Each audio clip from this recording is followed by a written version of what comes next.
بسم الله الرحمن الرحيم. يا مساء الخير على أعزائي المشاهدين، وحلقة جديدة من خلال قناتي على اليوتيوب، وكمان تابعوني من خلال صفحتي على الفيسبوك وباقي المنصات. مبروك للنادي الأهلي، نتيجة احنا محتاجين النتيجة. الحمد لله فوزنا 2-0، وأهم حاجة مش الأداء، أهم حاجة دلوقتي النتيجة.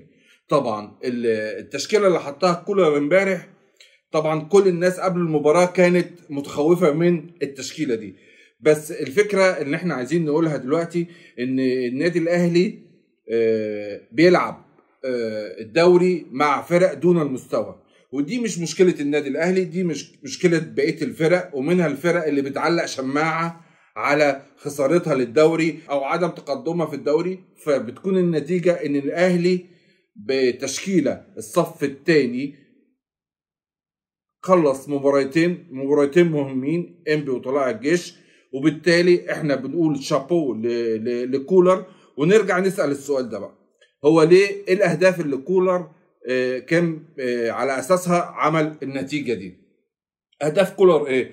عشان تظهر بالمستوى ده، وعشان في نفس الوقت انت تحافظ على الدوري، وفي نفس الوقت يكون عندك اللعيبة واخدة راحتها، اللي عنده استشفاء يقدر يريح، اللي عنده إصابة يقدر يتعالج منها. فكولر عمل ايه؟ ان هو بيلعب الدوري وعينه على نهائي دوري ابطال افريقيا.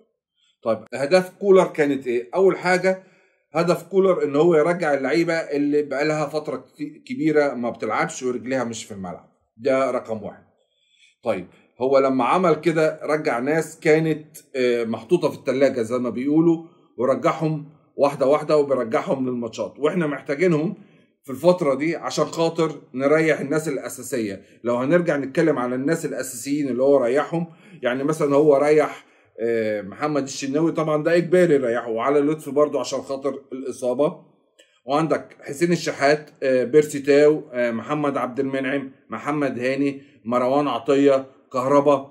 طبعا مع ان كهربا لعب في الماتشين فترات صغيرة يعني، بس هو بيلعب اللعيبة دي على أسس لكل لعيب من فريق النادي الأهلي عنده بروفايل، عنده كولر، عنده الملف ده فيه الأحمال البدنية، في الإصابات، في الراجل ده المفروض يريح دلوقتي، الراجل ده هننزله دلوقتي، الراجل ده لو ضغطنا عليه اكتر من كده ممكن يتصاب. فبالطرق العلميه اللي بيلعب بيها كولر ديت وصل لمرحله لا، انا في لعيبه لازم تريح عشان انا عندي بطوله مهمه جدا جدا جدا. البطوله دي مستنيها جماهير النادي الاهلي ومستنيها الاداره، بطوله مهمه طبعا، للبطوله المحببه زيها زي الدوري لجماهير النادي الاهلي.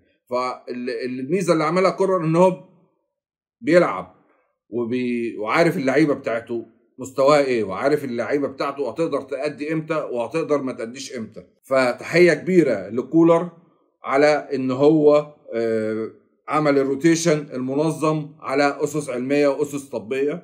وطبعا عايز اوجه تهنئه للناس اللي هي بتاعت الاحمال المدنيه والجهاز الطبي على اعلى مستوى.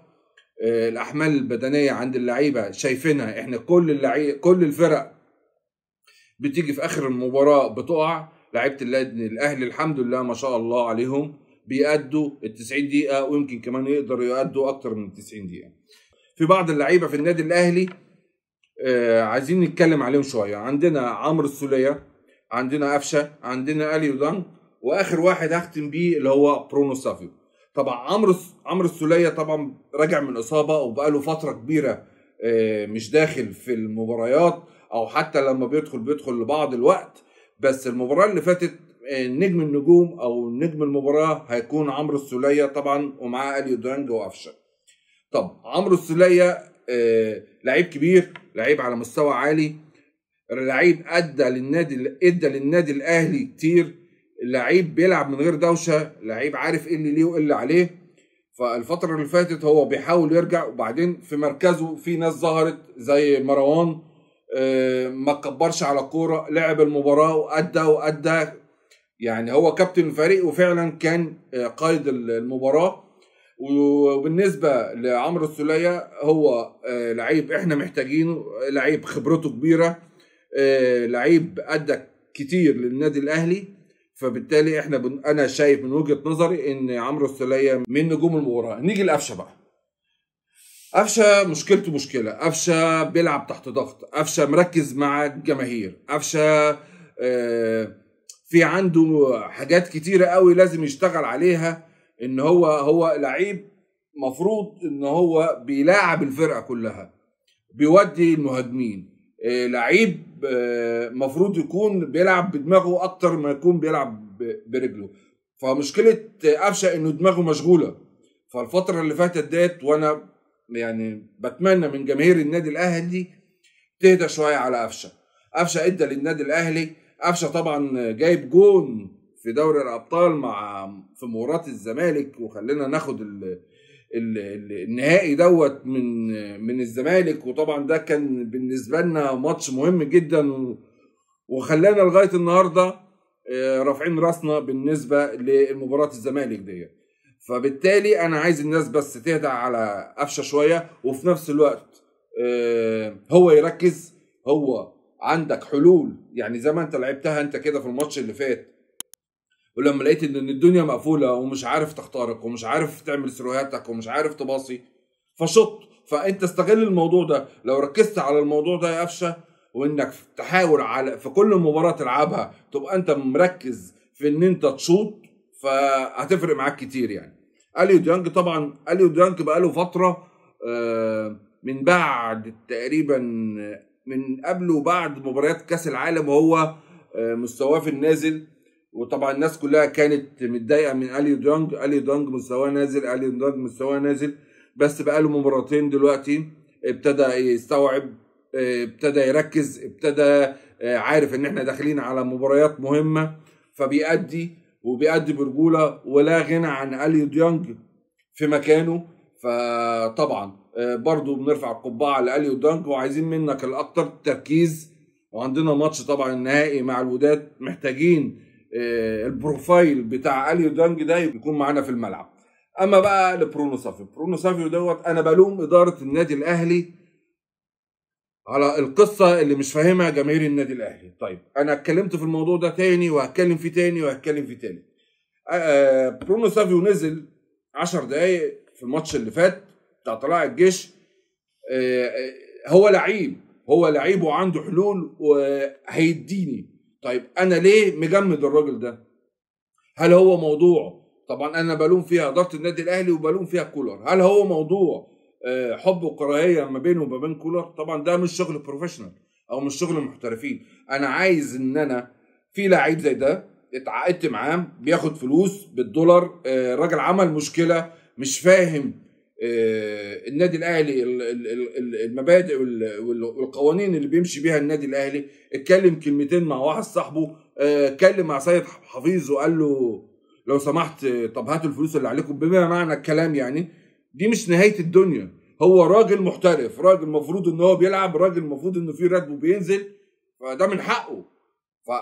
الطريقه والاسلوب مش بتاعت النادي الاهلي. اوكي طيب نرجع بقى لنقطه ان الراجل ده انت محتاجه، انت يعني محتاجه في الماتشات اللي جايه، على اساسها انت كده كده هتريح الناس اللي هي رقم واحد عندك، وفي نفس الوقت انت محتاجه في ماتشات مهمه. خلاص احنا قربنا نفنش الدوري، والدوري ان شاء الله هيكون من نصيب النادي الاهلي. بس انت ليه حتى لو انت مش عايزينه او السنه الجايه بتفكروا تمشوه، طب ما انت خلوه يظهر عشان لما تيجي تعرف تسوقه او تعرف تبيعه تعرف تبيعه. فانا ليه انا النقطه دي هي وايمن اشرف. ايمن اشرف خلاص هو مش عايزه، وايمن اشرف يعني هو طبعا ادى للنادي الاهلي كتير، بس خلاص هي الراجل ما لعبش خالص. اما انت برونو سافيو بتنزله، ولما بتنزله يعني امبارح في ال10 دقايق اللي لعبهم لا عمل كورتين ممكن يجي منه وممكن يدي اكتر من كده. وانا شايف ان المفروض النادي الاهلي يستفاد منه او يتكلم مع كولر والجهاز الفني، يا جماعه الراجل ده بياخد فلوس، ما الفلوس دي بتتحسب عليكم، لازم تنزلوه، لازم يلعب. برونو سافيو لعيب، اي حد هيختلف معايا انا هحترم رايه، بس الفكره كلها انا بشوف بعناية. لما بشوف بعناية برونو سافيو ممكن يدي، طب ليه يا جماعه ما نزلوش؟ طب ليه ما استفادش منه؟ انت دلوقتي اهو بتعمل الروتيشن، وبتعمل روتيشن ادي برونو سافيو، عندك ماتشات في الدوري وعندك بعد كده ماتش مهم ممكن تعمل مفاجاه في دوري الابطال وتنزل برونو سافيو في اي جزء من المباراه، ممكن تلعبه هناك. الراجل برضو يعني مش عارف ان في حد ممكن يختلف معايا ان الراجل برضو في موهبه، يعني هيديك ممكن يعمل جول، وزي ما احنا شفنا بينزل بيعمل شغل في العشر دقايق اللي هو بينزلهم. فبتمنى من اداره النادي الاهلي تهتم بموضوع برونو سافيو، كولر اهتم بموضوع برونو سافيو. احنا محتاجين كل لعيب كبير وصغير في الفتره اللي جايه، الماتش اللي جاي، وبعد كده عندنا الماتش بتاع الوداد في القاهره، وان شاء الله يكون النجاح من حليفنا، وان شاء الله نكسب المباراه ديت. ومع موضوع برونو سافيو دي تكون نهايه حلقتي. السلام عليكم ورحمه الله وبركاته.